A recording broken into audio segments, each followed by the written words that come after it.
Aujourd'hui, nous allons voir les différents types de dessins. Nous utiliserons comme support d'étude le tête de dessin. Le tête de dessin permet au dessinateur de pouvoir tracer des lignes droites, horizontales et parallèles. Elle permet aussi de contrôler des angles droits.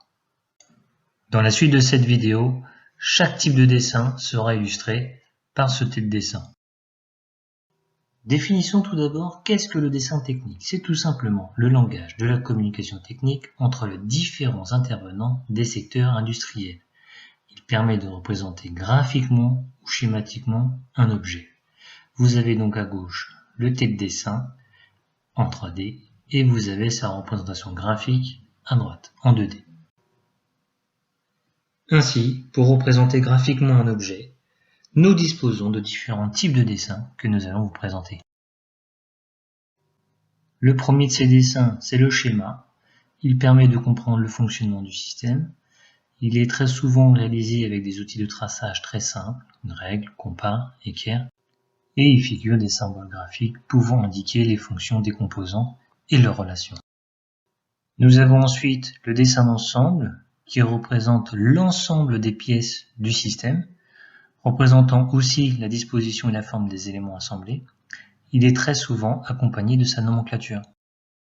Un exemple des nomenclatures dans le cadre rouge en bas à gauche. Une nomenclature, c'est tout simplement la liste des pièces complètes du système. Donc ici, vous retrouvez la pièce 1, 2, 3 qui compose le tête de dessin. Dans cette nomenclature, vous retrouverez toujours 5 colonnes. Une colonne repère de pièces, une colonne nombre de chaque pièce, à savoir la quantité, le nom des pièces, la matière et enfin des éventuelles observations. En aparté, à ne pas confondre le cartouche et la nomenclature n'apparaît uniquement sur un dessin d'ensemble, le cartouche apparaît sur tous les plans. Et le cartouche, c'est la carte d'identité du dessin technique, il est situé au bas de la feuille. Vous pouvez voir dans le cadre bleu les différents éléments renseignés dans un cartouche. Voilà, donc fin de l'aparté, on revient aux différents types de dessins. Désormais, nous passons au dessin de définition. Donc comme son nom l'indique, on définit chacune des pièces d'un objet.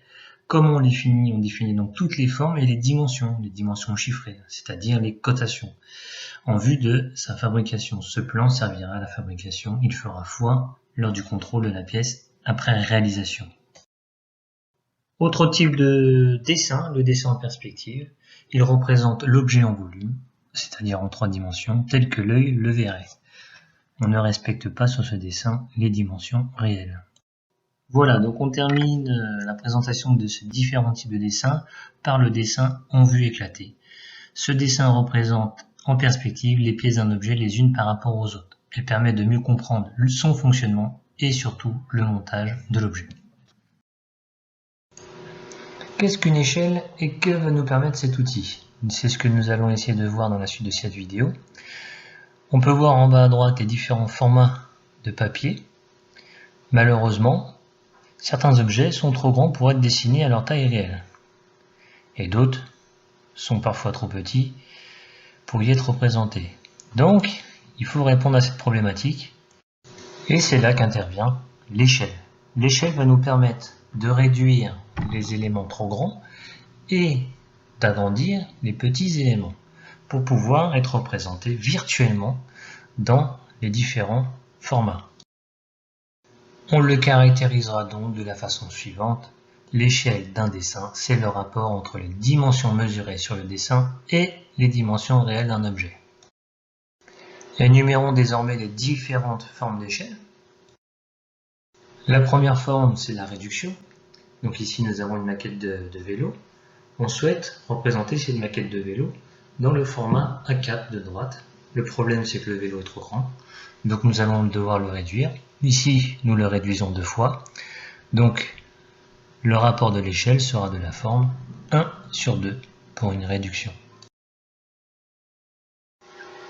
Autre forme d'échelle, l'agrandissement. Ici, nous avons un pion rouge qu'on souhaite représenter dans le format A4 de droite. Mais nous avons largement de la place, nous pouvons donc l'agrandir. C'est ce que nous allons faire ici. On l'agrandit 3 fois, donc l'échelle sera de la forme 3/1 pour un agrandissement. Enfin, dernière forme d'échelle, la taille réelle, le dessin en taille réelle. Ici, nous avons une clé plate qu'on souhaite représenter dans le format A4. La clé plate 30 dans le format A4 à la taille 1. Donc nous représentons le dessin à l'échelle 1/1, taille réelle. Utilisons ensemble la formule de l'échelle sur un cas concret. Alors, nous allons déterminer ici l'échelle d'unité de dessin. Pour cela, nous allons rappeler la formule de l'échelle, à savoir au numérateur, c'est la dimension mesurée sur le dessin, et au dénominateur, nous allons prendre la dimension réelle. La dimension réelle est de 684 mm, c'est la cotation du dessin d'ensemble. Et sur ce dessin d'ensemble, je vais positionner ma règle et je vais mesurer cette cotation. Ici, j'ai 17,1 cm, soit 171 mm. Je reporte cette cote au niveau de la ligne. J'effectue ma fraction, ça me donne 171 sur 684 et j'essaye de réduire au maximum cette fraction. Je trouve un numérateur commun, à savoir 171. Pour le numérateur, 171 fois 1 et en bas, 171 fois 4. Je simplifie par 171, il me reste une échelle de 1/4. Il s'agit bien ici d'une réduction, car mon échelle est de la forme 1/x. Aujourd'hui, nous allons voir les différents formats de papier existants dans le dessin technique. Les dessins techniques sont représentés sur des feuilles de dimension normalisées appelées formats. On dénombre au total 5 formats, le plus grand format étant le A0, le plus petit format étant le A4. En fonction de la taille du dessin technique à représenter, on choisira un format plus ou moins important. Vous pouvez aussi noter sur le cadre de gauche les différentes dimensions des différents formats. Ces dimensions sont en millimètres. Enfin, figurera sur chaque format de papier, en bas à droite, le fameux cartouche, carte d'identité du dessin. Découvrons les différents formats en pliant un papier au format A0. Donc voilà, nous avons ici un plan de définition au format A0. Et en le pliant successivement, je vais vous présenter les différents formats qu'il existe dans le dessin technique. Donc vous pouvez observer en bas à droite le fameux cartouche, carte d'identité du dessin. Je plie donc ce document et nous obtenons le format A1. Ensuite, nous allons plier ce format A1 en deux et nous obtenons le format A2. En pliant ce format A2 en deux, nous obtenons le format A3. Et enfin, en pliant le format A3 en deux, nous obtenons le format A4, format le plus couramment utilisé, qui correspond au format classeur, de dimension 21-29,7. Essayons désormais de caractériser ces différents formats en trouvant leurs dimensions. Pour cela, une petite astuce, un format directement inférieur s'obtient en divisant la longueur par 2. Exemple A0, plié en 2 dans sa longueur, donne le format A1. Ainsi, la longueur du A0, à savoir 1189, plié en 2, divisé en 2, va devenir la largeur du A1, à savoir 594,5.